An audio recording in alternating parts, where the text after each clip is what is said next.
एक मिनिट, तुम्ही माझं आता ऐका. एक मिनिट. त्यामध्ये काल तुम्ही थांबा. काल स्वतः अमरावतीचे पालकमंत्री चंद्रशेखर बावनकुळे साहेबांना राज्याच्या वतीनं राज्याचे मुख्यमंत्री देवेंद्र फडणवीस साहेबांनी चर्चा करायला त्यांच्याबरोबर पाठवलेलं होतं. त्यांनी त्यांच्याबरोबर चर्चा केली. त्याच्यानंतर चंद्रशेखर बावनकुळेंनी स्वतः बच्चू कडू साहेबांचा फोन मुख्यमंत्र्यांना लावून दिला.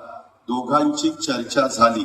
बच्चू कडूंना मुख्यमंत्र्यांनी असं सांगितलेलं की तुमच्या ज्या मागण्या आहेत, असं मागण्या वेगवेगळ्या, त्यांच्या 17 का काही वेगवेगळ्या मागण्या आहेत, त्या मागण्याच्या संदर्भामध्ये आपण एक समिती करू. त्या समितीत तुम्हालाही घेतो, म्हणजे राज्य सरकारच्या वतीनं समिती केली जाणार.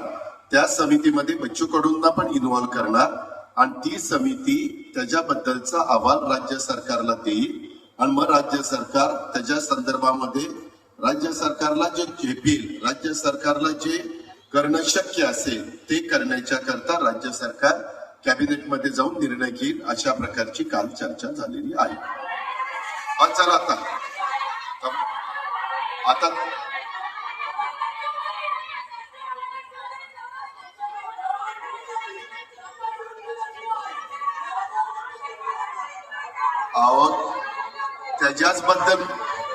त्याच्याच बद्दल मीटिंग झाली. अरे त्याला सांगितलं ना की त्या विषयाच्या, एक मिनिट, अशी मागणी करून चर्चा होत नसते. त्याबद्दल कमिटी केलेली आहे. कमिटी करून ती निर्णय त्यांना बाजूला घेऊन जात आम्ही सांगितलंय समजून.